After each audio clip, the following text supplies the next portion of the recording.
રાજકોટ જિલ્લાના ઉપલેટા ગ્રામ્ય પંથકને મેઘરાજાએ ધમરોળ્યું। ઉપલેટાના સમઢિયાળા, કાથરોટા, તલંગણા, ગુંડેજ, મજેઠી, લાઠી, બીમોરા સહિતના ગ્રામ્ય પંથકમાં 5 થી 7 ઇંચ જેવો ભારે વરસાદ। ઉપલેટાના તલંગણા ગામે વરસાદને લઈને રસ્તાઓ, ખેતરો, કોઝવે અને વોંકળામાં વહેતા થયા પાણી। કોઝવે પર પાણી ફરી વળતા સામે કાંઠે આવેલ સોસાયટી સંપર્ક વિહોણી।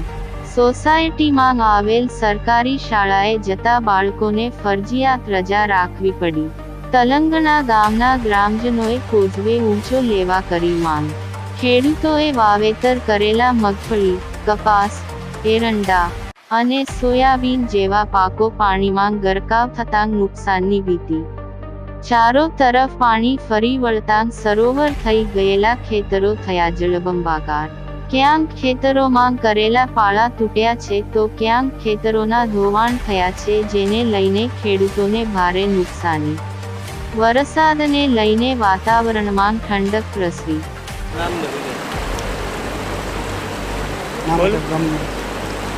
મારું નામ નારણભાઈ। મારું નામ રોહિત નંદાણીયા, તલંગણા, ઉપલેટા તાલુકો। પાણી સવારથી વરસાદને કારણે પાણી અમારે ફૂલ ઓવર થઈ જાય છે। ઓસમ ડુંગરનું જે પાણી આવે 8-10 કિલોમીટરનો જે લાંબો પ્રવાહ છે એના હિસાબે પાણી આવે છે। અમારા જે રોડ રસ્તા બધું સંપર્ક વિહોણું થઈ જાય છે ગામ, તો એના માટે થોડીક આ સ્કૂલની પ્રોબ્લેમ છે। એના માટે સ્કૂલ માટેની કંઈક વ્યવસ્થા થાય અમારે, કારણ કે વિદ્યાર્થીનું ભવિષ્ય છે, તો વિદ્યાર્થીઓને પાણી આવે ત્યારે સ્કૂલે જવાની રજા જ રાખવી પડે। શિક્ષકો આવે પણ એ પાછા વયા જાય, એવી પ્રોબ્લેમ છે બધી। તો થોડીક શું માંગ છે તમારી? પુલ, જે આ પુલ છે એ પુલ અધેર થાય એવી માંગ છે।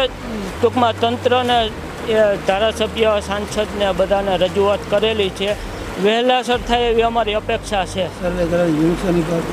પણ કપાસમાં ને મગફળી, એરંડા, સોયાબીન આ બધા કાચા મોલને હિસાબે થોડીક આ વરસાદ ઓવર પડે છે એને હિસાબે નુકસાની પણ થાય છે। તો નુકસાનીનો તાત્કાલિક સર્વે થાય એવી અપેક્ષા છે સરકાર પાસે।